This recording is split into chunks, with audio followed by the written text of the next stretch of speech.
Nagpaunlak ng panayam si Vong Navarro sa GMA News sa kauna-unahang pagkakataon mula nang siya'y mabugbog. Iniinda pa rin ang actor-host ng trauma mula sa insidente at ayon sa kanya, hindi pa siya handang magpatawad. Balita hatid ni Mariz Umali. Handa ka bang magpatawad? Parang sa ngayon po, parang mahirap po magpatawad po. Bakit? Masyado pong masakit yung ginawa po nila sa akin. At alam po nila yun, wala po akong ginagawa sa kanila. Unti-unti nang naghihilom ang mga sugat at pasantinamo ng aktor at TV host na si Vong Navarro nang magpaunlak siya ng panayam sa akin. Pero ang trauma ang kanyang inabot ay matatagalan pa raw bago mabura sa isipan. Kaya hindi pa raw niya kayang patawarin ang naghain ng rape complaint laban sa kanya si Denise Cornejo at mga umano'y nang bugbog sa kanya na kampo ni Cedric Lee.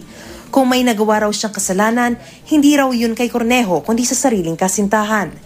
Yung ginawang pambubugbog, yung klase ng pabugbog na ginawa sa'yo, nangangahulugan, naggalit yung perpetrator. Bakit kaya? Hindi ko po alam. Wala po talaga ako idea na gagawin nila yung ganong klaseng panggugulpi po sa akin. Dahil una po sa lahat, ang alam ko po, wala akong ginagawang masama. Sinabi po sa akin nung ni Denise, wala siyang boyfriend. Kung meron po ako nagawang kasalanan, doon lang po sa girlfriend ko.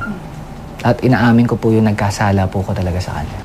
Tahasang itinanggi ni Navarro ang akusasyon ni Cornejo na hinalay niya ang 22 taong gulang na dalaga.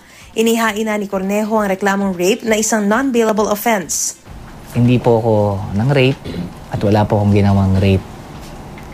So, siyempre hindi naman po lahat sila pwedeng i-please di ba? Kung baka kanya-kanya po sila ng paniniwala, diba? Basta po ako, nagsasabi po ako ng totoo at malinis po ang konsensya ko. Maring itinanggi ni Navarro ang tungkol sa mga naglalabas ng impormasyon at larawan kaugnay sa maselang bahagi ng kanyang katawan na base sa kanyang sinumpaang salaysay ay binaboy ng mga bumugbog umano sa kanya. Yung mga lumalabas po ngayon, hindi po yun yung totoo. Ano ang totoo? Basta hawak pa po nila yung video. Basta ginawa po doon, binaba nila yung short ko, binivideo nila, tapos may pinapasabi po sila na ako nga po si Vong Navarro, nang rape po ako ng kaibigan, ganun po. Na may nakatutok din pong baril doon. Yung mga nagpo-proliferate na mga pictures na kesyo, na durog, na Ay, hindi, wala pong ganun. Pagkalabas ng ospital sa Department of Justice, dumiretso si Vong Navarro para panumpaan ang kanyang supplemental affidavit. Iniinda pa rin nga raw niya ang traumang inabot sa kamay raw ng grupo ni Cedric Lee at Denise Cornejo noong gabi ng January 22. Sinimulan pong tanggalin yung pain reliever. Kinabukasan po naramdaman ko na po yun. Yung mga tama ko po sa likod ng ulo, yung mga sipa po sa akin dito.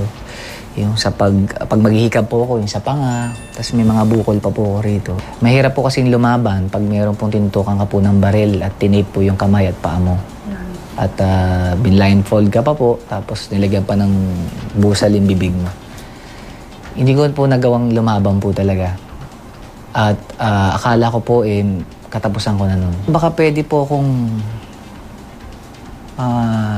mawala yung trauma. Hindi ko po masabi yun, pero kung sakaling may mangyayari po dito sa pinaglalaban ko po. Ano yung gusto mo mangyari? Ibig sabihin po may magdusa po. May makulong po. Nilinaw ni Navarro kung bakit hindi siya nagbigay ng pahayag sa mga pulis. Wala po ako narig na may mga bayaran, wala po. Basta natatakot lang po ako dahil andun pa po sila. Hindi po ako pwede magsabi ng kung ano po yung nangyari, na totoong nangyari. Kasi po, baka anytime, baka meron na naman silang gawin sa akin. Pag-aaralan pa raw ng kanilang kampo kung hihilingin nilang isailalim siya sa Witness Protection Program.